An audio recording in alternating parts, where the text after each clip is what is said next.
Diego era un joven soldado que había sido enviado a Irak. Comenzaba a correr el año 2003 y una coalición de fuerzas se reunió en la frontera entre Kuwait y una fortaleza del imperio de Saddam Hussein.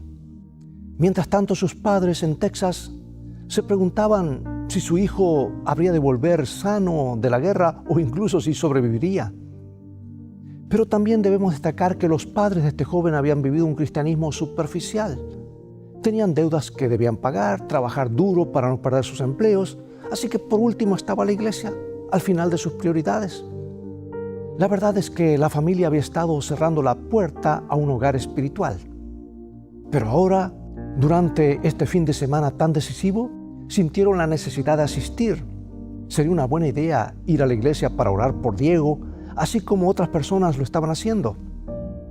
Entonces, después de un largo receso espiritual, fueron a la iglesia y no reconocieron a nadie. Hasta el pastor era nuevo para ellos. Y durante el sermón enviaron un pedido de oración en el que escribieron: nuestro hijo está luchando en Bagdad. Por favor, oren por su seguridad. Por supuesto que la iglesia oró y el pastor quedó complacido al saber que esta pareja había venido de visita. Pero esta es la parte triste de la historia. Pocas horas después de esa reunión en la iglesia, llegaron a la casa de estos padres unos vehículos del ejército.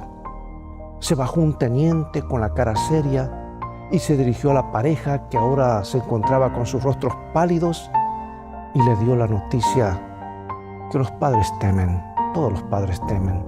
Su hijo había sido una de las primeras víctimas en la batalla. Una autobomba se había acercado a 4 soldados y luego explotó. Los 4 soldados americanos murieron en el acto y Diego era uno de ellos. Ahora piensa en esto. Estas noticias llegan a una familia en el mismo día en que deciden comenzar a orar. Habían vuelto a la iglesia luego de una década y unas horas después hay una explosión y muere su hijo. ¿Dónde está Dios en ese momento?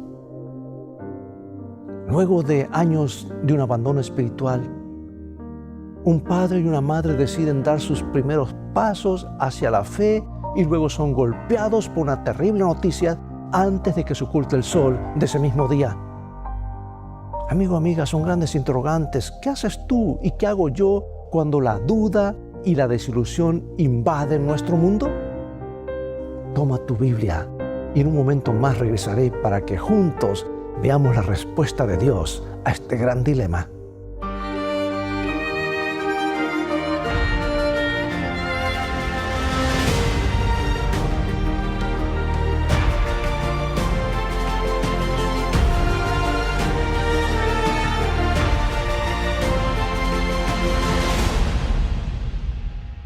¿Alguna vez te has sentido desanimado, desanimada? Es una pregunta obvia, ¿no es cierto? Todos en un momento u otro nos hemos desanimado, porque siempre existen momentos difíciles. A veces pueden ser los problemas financieros que abundan, nuestros hijos. Si bien los amamos mucho, a veces nos angustian por los caminos que eligen recorrer. Nuestra salud puede fallar. Y yo sé que muchas veces en esos momentos oscuros muchos son tentados a darle la espalda a Dios. Ahora, no estoy diciendo que dejemos de creer ni que nos volvamos ateos, pero hay problemas que llegan a nuestro corazón y nos hacen pensar: Dios no me va a ayudar en este problema, así que tengo que protegerme a mí mismo. Pondré una coraza a mi alrededor y negaré que soy vulnerable. Y junto con el desánimo viene la duda. Quizás la historia del amor de Dios es solo una linda fábula. Es interesante que esa expresión de la Biblia sea en la segunda epístola de Pedro, que está allí, que Pedro fue un hombre que dudó. ¿Sabías tú? Los hombres de Dios también pasaron por momentos difíciles de duda, de incertidumbre y a veces de desánimo. De hecho, 2 veces, una al caminar sobre el agua y luego aquella noche trágica del jueves cuando negó 3 veces al Señor. Pedro falló. Pero hoy te traigo muy buenas noticias y es que Dios nos ama aunque muchas veces estemos luchando con la duda. De hecho, hay 2 historias en la Biblia de personas muy cercanas a Jesús que llegaron a dudar de tal manera que nos dan esperanza a cada uno de nosotros. Una es la de Juan el Bautista.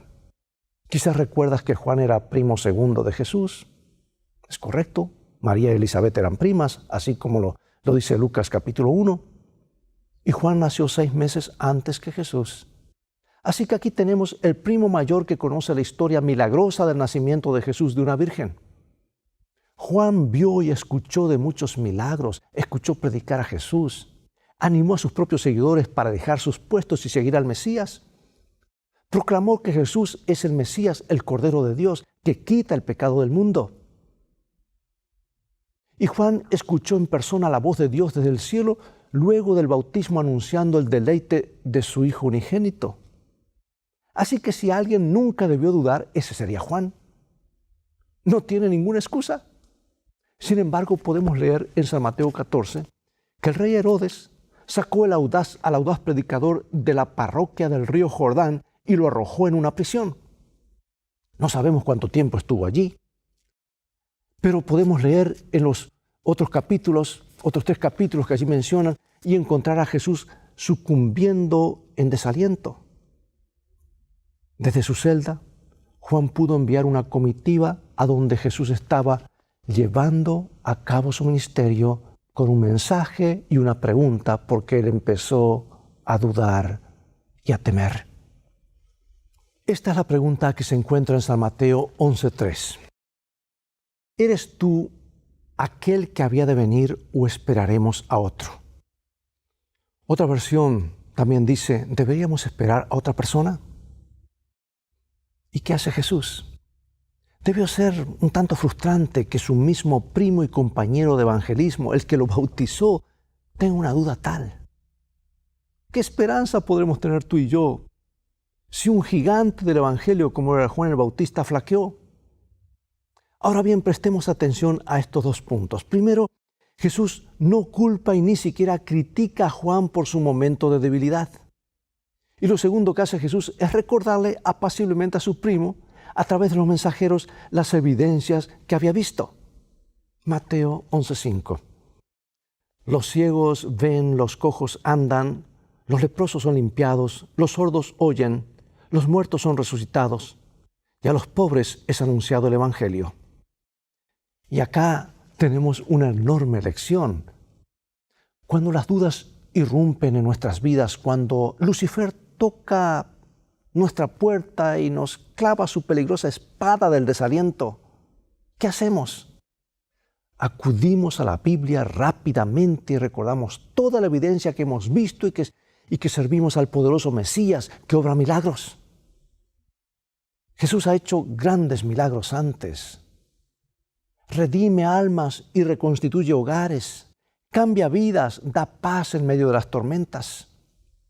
Y aunque en este momento, en este día, las cosas no estén bien del todo o nos encontremos en una celda de pesar como lo estuvo Juan, todavía servimos al Señor, que nos libera y nos aleja de la oscuridad.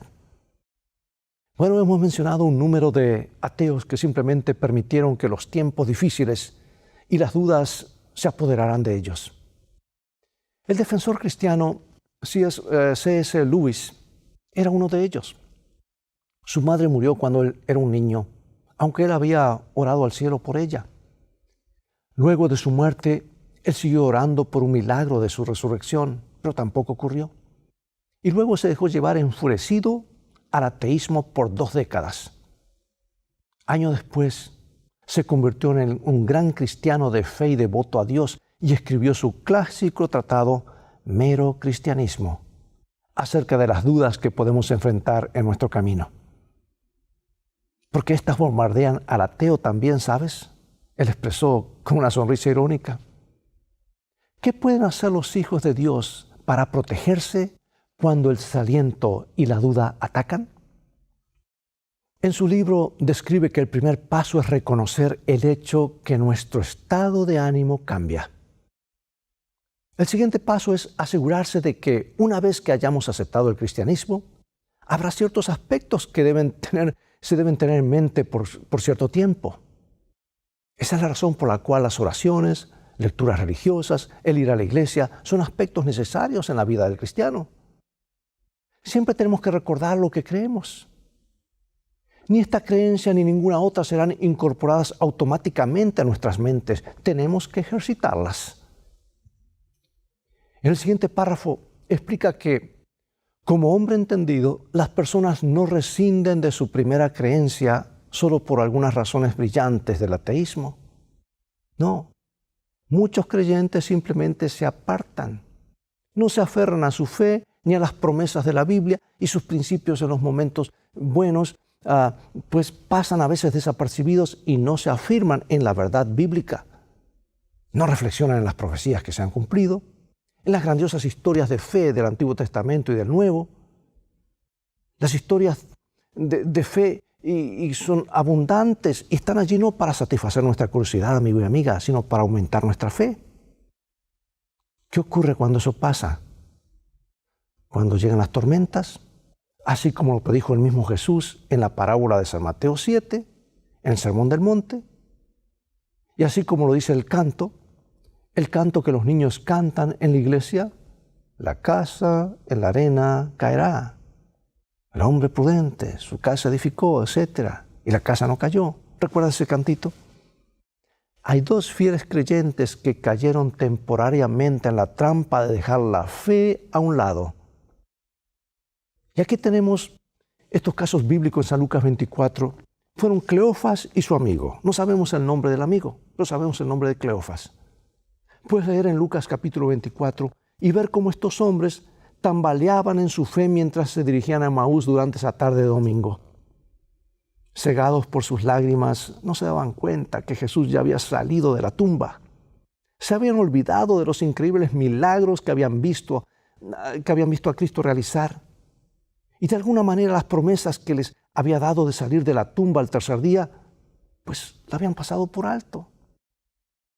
De hecho, cuando un misterioso compañero de viaje se les unió en la caminata de 11 kilómetros, los reprendió por sacarle la vista y caer en el desconsuelo. Esa persona casi les dijo: vamos, hombres, ¿acaso los profetas no anunciaban que iba a ocurrir de esta manera? ¿Acaso el Mesías no iba a sufrir para completar su obra en este mundo perdido y que luego iba a entrar en su gloria? Y estos hombres se sonrojaron y tuvieron que decir: y bueno, sí. Y cuando se secaron los ojos y prestaron atención a quién estaba sentado con ellos y quién iba caminando junto a ellos, por supuesto que su fe regresó. ¿Qué más puede hacer que un cristiano titubee y se hunda en las zanjas de la duda y el desaliento? Hay un par de historias en la vida de Voltaire que son realmente impresionantes. A menudo el pueblo de Dios se sale del camino cuando ven a otras personas del pueblo de Dios abusando del poder o comportándose como hipócritas o tiranos. En su libro de Historia de la Filosofía, Will Durant nos ilustra cómo este joven brillante pensador vio los abusos que cometía la Iglesia durante esa era. Presenció prácticas no religiosas como aquellas que enseñaban que debíamos confesar nuestros pecados a sacerdotes del mundo.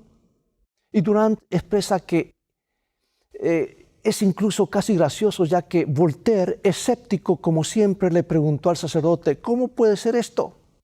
¿En qué parte de la palabra de Dios nos dice que debemos sentarnos en un confesionario y dejar a descubierto nuestras almas a meros mortales?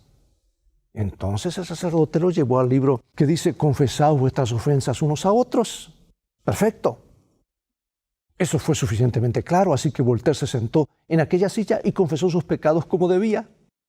Pero ahora, tú y yo podemos sonreírnos de que esto ocurrió después, de lo que ocurrió después, porque de acuerdo con las palabras de Durant, cuando había terminado, sacó al monje del confesionario, él lo hizo sentar en la silla y le dijo que ahora era su turno para confesar.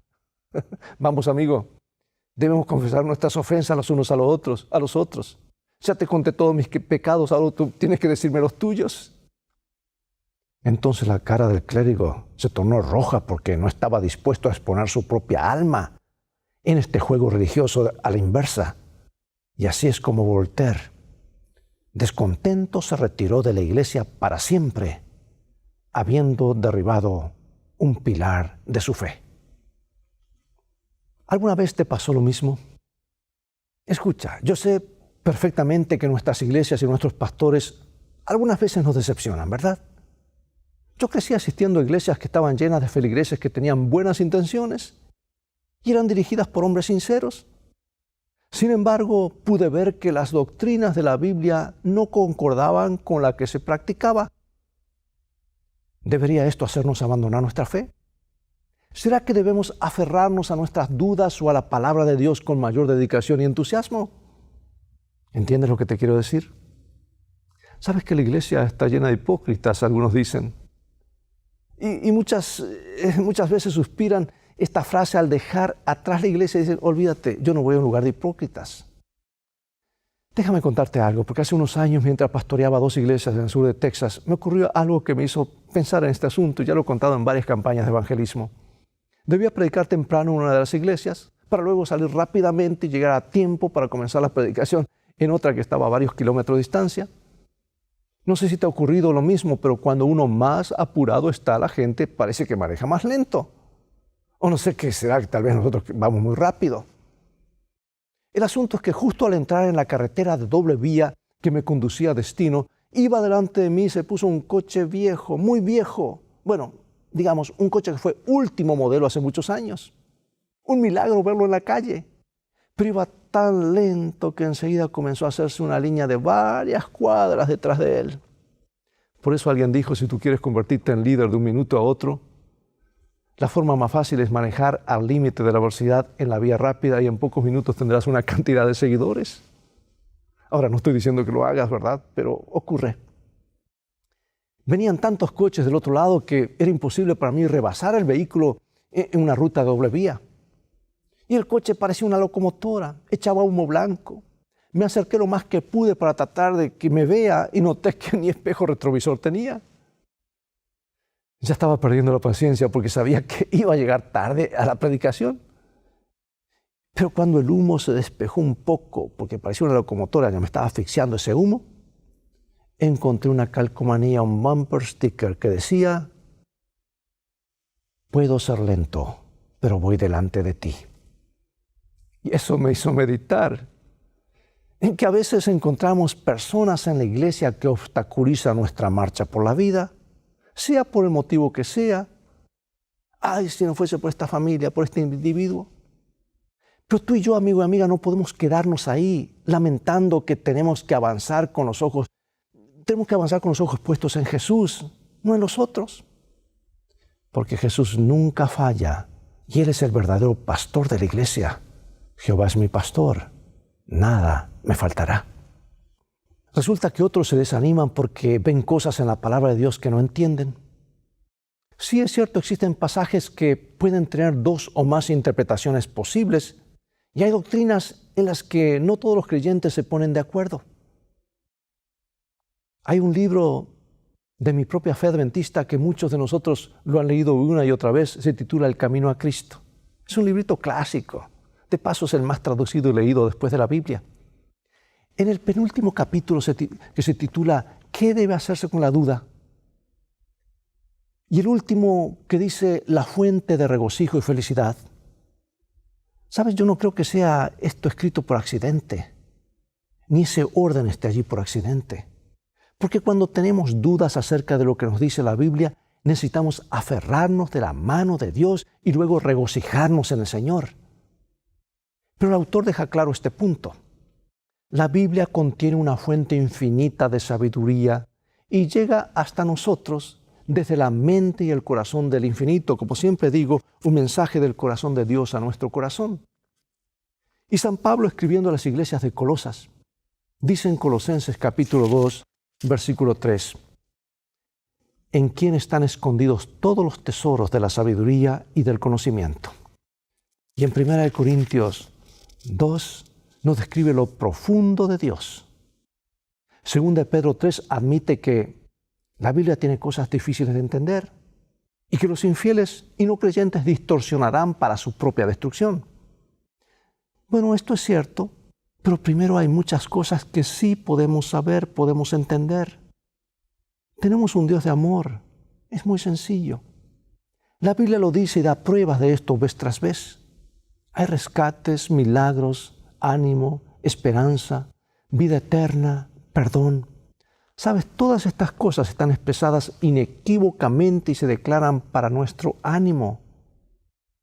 En vez de echar por la borda el cristianismo por no entender algunas cosas, ¿por qué no celebramos y nos aferramos a este? ¿Lo proclamamos por la abundancia de verdades que podemos ver claramente? En segundo lugar, también es verdad que cuanto más nos refugiamos en el cuidado de Dios, cuanto más creemos en Él, entonces más preguntas Él nos responderá. Él nos quiere guiar hacia la verdad. De hecho, ese es el rol específico del Espíritu Santo. Estoy satisfecho porque el plan de Dios es un plan de amor y nos da una solución total. Y ahora para terminar, permíteme compartir un párrafo del libro que mencioné anteriormente, el libro El Camino a Cristo. Amigo y amiga, sigamos el camino a Cristo. ¿Qué te parece? Esto es lo que la autora quiere compartir con nosotros. Este hermoso librito, página 113. El apóstol Pedro exhorta a los hermanos a crecer en la gracia y en el conocimiento de nuestro Señor y Salvador Jesucristo. Cuando los hijos de Dios crezcan en la gracia, obtendrán constantemente un conocimiento más claro de su palabra. Discernirán nueva luz y belleza en sus sagradas verdades. Esto es lo que ha sucedido en la historia de la Iglesia en todas las edades y continuará sucediendo hasta el fin. La senda de los justos es como la luz de la aurora que va en aumento en resplandor hasta que el día es perfecto. Por la fe podemos mirar la vida futura y confiar en las promesas de Dios respecto al desarrollo de la inteligencia, a la unión de las facultades humanas con las divinas y a la relación directa de todas las potencias del alma con la fuente de luz. Podemos regocijarnos de que todas las cosas que nos confunden ahora en las providencias de Dios serán entonces aclaradas. Las cosas difíciles de entender recibirán entonces explicación. Y donde nuestro entendimiento finito solo descubría confusión y designios quebrantados, veremos la más rica, perfecta y hermosa armonía. ¡Qué palabras tan hermosas, tan sabias e inspiradas! ¿Sabes que el apóstol Pablo también nos anima con las palabras que encontramos en la primera carta a los Corintios, capítulo 13, versículo 12? Porque ahora vemos oscuramente como por medio de un espejo, mas entonces cara a cara. Ahora conozco en parte, pero entonces conoceré así como también soy conocido. Y termino con estas preguntas. ¿No es tu anhelo que ese día llegue muy pronto, cuando veamos a Jesús cara a cara? ¿Quisieras hoy hacer tu decisión de aceptar a Jesús como tu Salvador y Señor? Y si lo has hecho antes, ¿no quisieras reafirmarlo ahora mientras oramos? Acompáñame, por favor. Padre Celestial, estamos frente a ti porque somos una humanidad frágil. Tú nos conoces y sabes las limitaciones de nuestras mentes y almas. Padre, cuando enfrentamos la duda y el desánimo, ayúdanos a sujetarnos de tu mano. Ayúdanos a mantenernos aferrados a la poderosa verdad que entendemos mientras esperamos pacientemente a que tú nos reveles toda la gloria. Oramos para que nos guíes a la verdad y ayúdanos a darle ánimo a nuestros hermanos y hermanas para mantenerse en el camino seguro del pueblo de tu reino eterno. Oramos en el amoroso y revelador nombre de nuestro Salvador Jesús. Amén.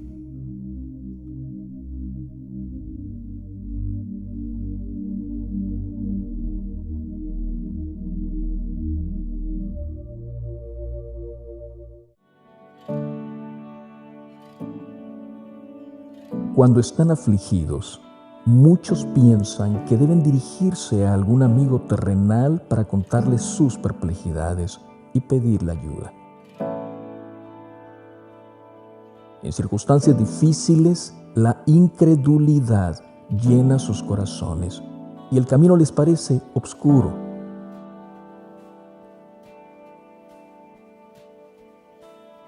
Sin embargo, está siempre a su lado el poderoso consejero de todos los siglos, invitándoles a depositar en Él su confianza.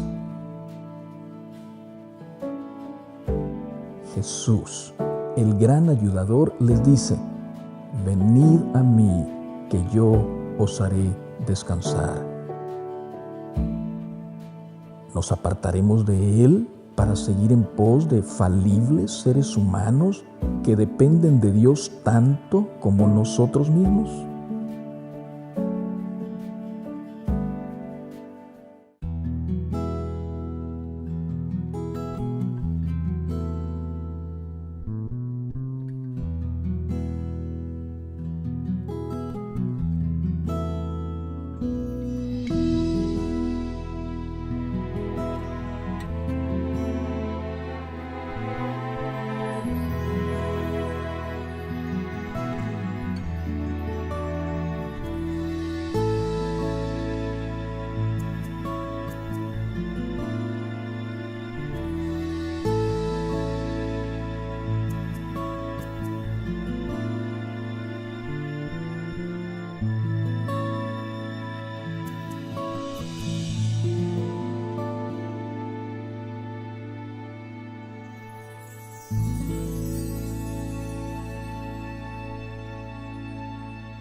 Bien, amigo y amiga, es todo el tiempo que tenemos por hoy.